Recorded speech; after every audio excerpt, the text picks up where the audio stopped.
Bonjour à toutes et à tous, ici Marguerite de Cheminement et je vous dis bienvenue à Barcelone.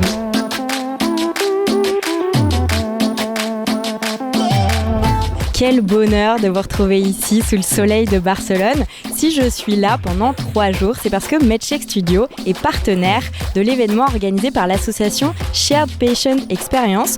Tous les ans, cette association organise un événement pour rassembler les soignants de toute l'Europe pour qu'ils viennent partager leur vision de ce que c'est que ce concept d'expérience patient, mais aussi comment ils le mettent en pratique dans leur quotidien professionnel et dans leurs différents hôpitaux.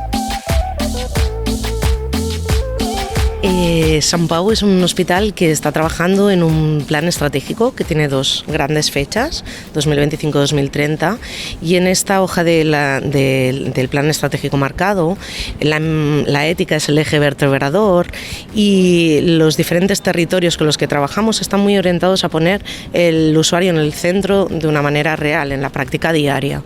Para ello, este plan estratégico ha permitido crear un área desde donde llevamos una escucha activa al usuario, tanto a través de diferentes técnicas cuantitativas y cualitativas, pero a través de diferentes canales también, como también en el mismo área llevamos toda la estrategia de comunicación.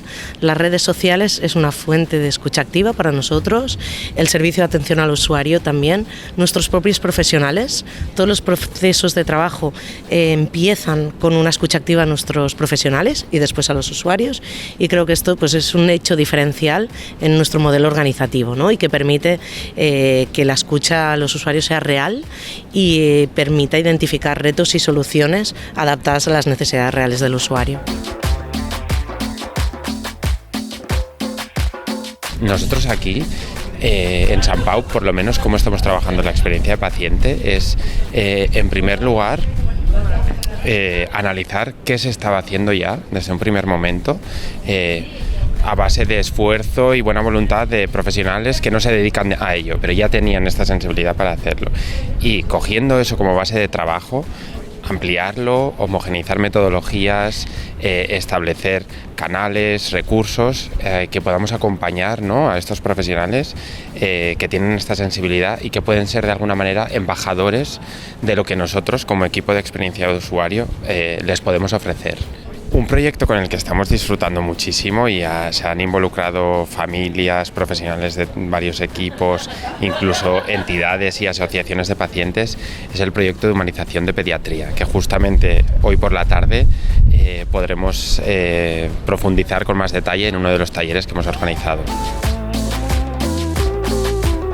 Pour cette première journée du colloque SPX, nous allons assister à un workshop qui s'appelle « Intégrer la perspective du patient dans les institutions de santé ». L'idée, c'est de se réunir tous ensemble, soignants, patients, et puis de partager les meilleures pratiques autour de ce sujet et voir aussi les écueils à éviter.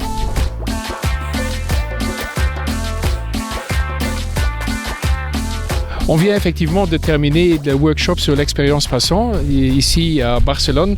Et il faut dire que c'était extrêmement intéressant. L'expérience patient qui jusqu'à maintenant est pas vraiment sur l'ordre du jour de nous professionnels de santé. Parce que jusqu'à maintenant, notre formation est plutôt que nous savons que le patient est le centre de tous nos efforts, mais en disant ça, nous oublions quand même de demander l'avis du patient.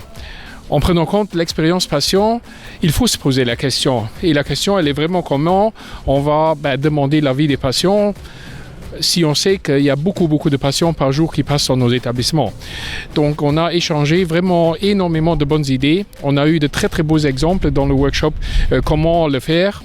On a constaté que la potion magique pour voir comment prendre en compte l'expérience patient n'est pas encore trouvée, mais on y travaille et je crois que cette notion disruptive d'inclure le patient dans tout son parcours de soins est quelque chose qui va être sur l'ordre du jour de beaucoup de nous dans le futur.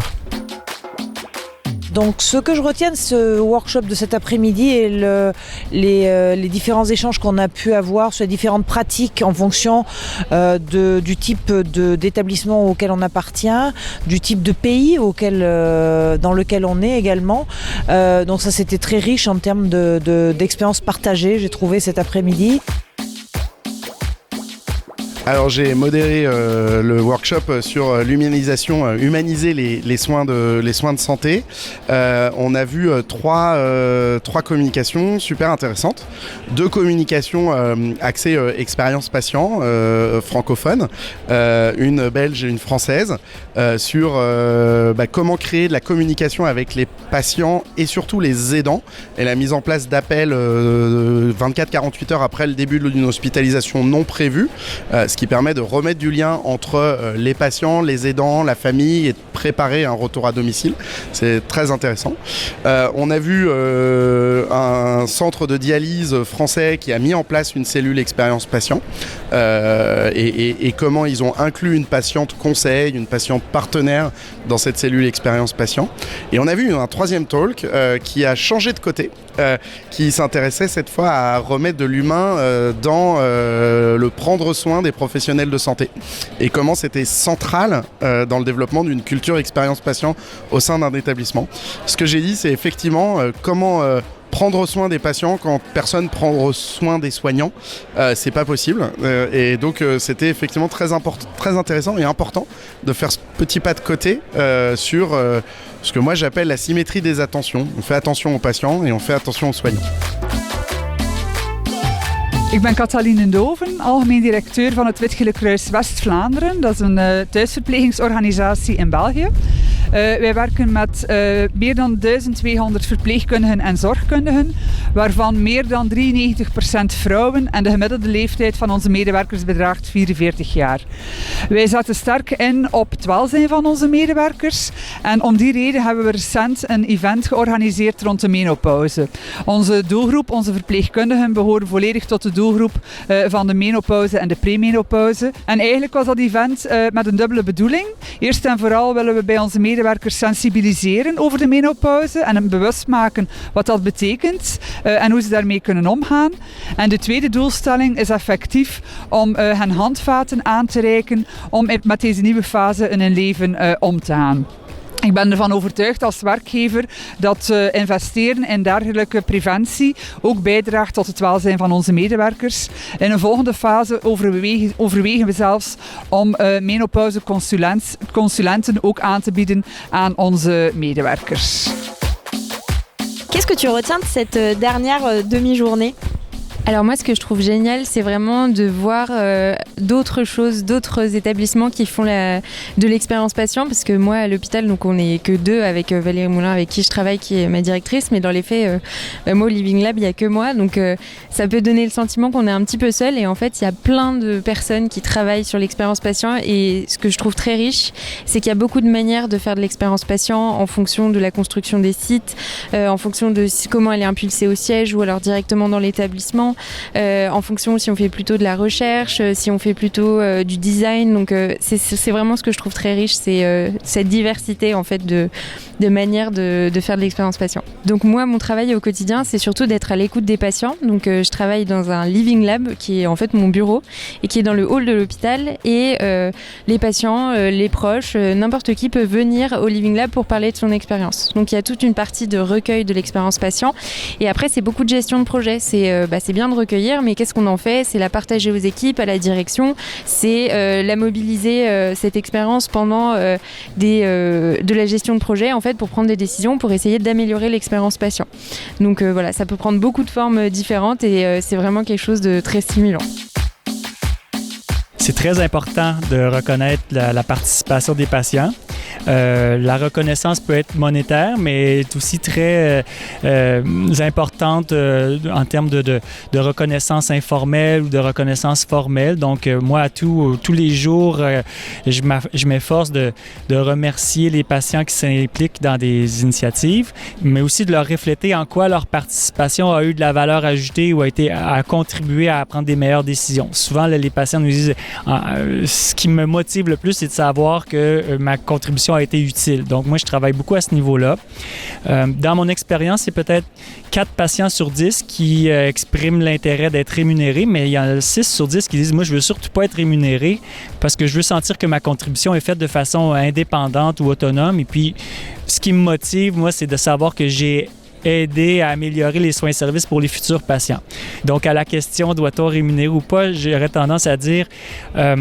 il serait bien d'être en mesure de rémunérer ceux qui en expriment le besoin, mais il y en a plein d'autres qui ne veulent pas.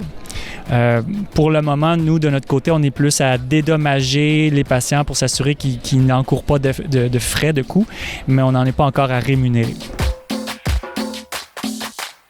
Yeah, we had a great panel yesterday talking a little bit about innovation in patient experience. And so I think a couple of things. One is that patient experience is often retrospective, so we're looking backwards at what the patient experience was of a service. And one of the things I'm very keen to promote, and I've heard a little bit today, is about co-creation, so prospective. Let's have patients and caregivers actually create the service and then complement that by having patient experience of how it was, but let's not just do it looking backwards, let's also create it going forwards. So that was number one. Number two was patient engagement is a patient experience is part of a larger patient engagement strategy.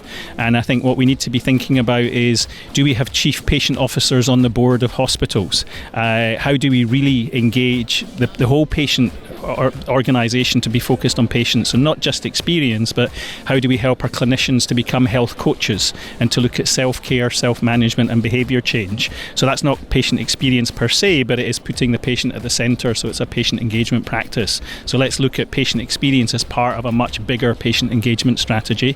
And thirdly, not just about what the experience of patients were, but how do we activate patients? So whatever interaction we have with them, how can we make sure that they leave that interaction more able to look after their own health? All global health systems are struggling financially. What we need to be doing is not disabling, but enabling patients to do more for themselves. So they were very much sort of bigger picture things around how patient experience fits into a broader patient engagement and societal impact strategy. Déjà le plaisir de se rencontrer, de se retrouver après avoir beaucoup travaillé entre 3 pays, le Canada, la Belgique et la Suisse en visio. Donc là, c'est un vrai plaisir. Beaucoup d'échanges, beaucoup d'humains, beaucoup d'humanité dans ce colloque. C'est ce qui m'a le plus touchée. Je ne sens pas d'enjeux personnels, individuels, mais beaucoup du partage. Donc ça, c'est une de mes valeurs aussi. Je repars avec plein d'outils, plein d'idées, plein de belles choses aussi à mettre en place. J'ai plus particulièrement aimé tout ce qui touchait aussi au management, à la structure, notamment dans les présentations de ce matin.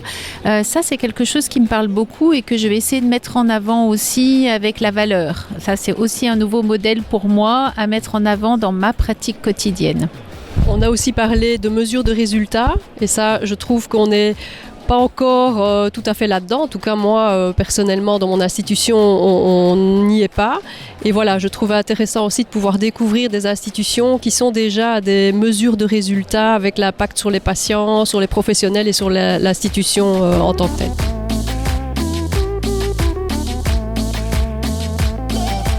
Et voilà, c'est ainsi que se terminent ces 3 jours de colloque SPX pour partager l'expérience patient.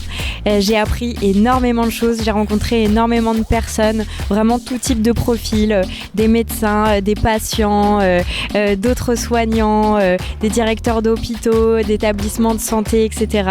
C'était des personnes d'Europe, d'Espagne, du Luxembourg, de Belgique, du Portugal, d'Italie, aussi des personnes de Suède, du Québec.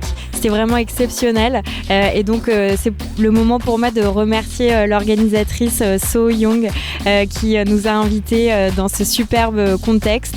Et j'espère que ça vous a donné envie d'y participer pour une prochaine édition. Et il ne me reste plus qu'à vous dire à très bientôt dans Cheminement ou avec Medcheck Studio.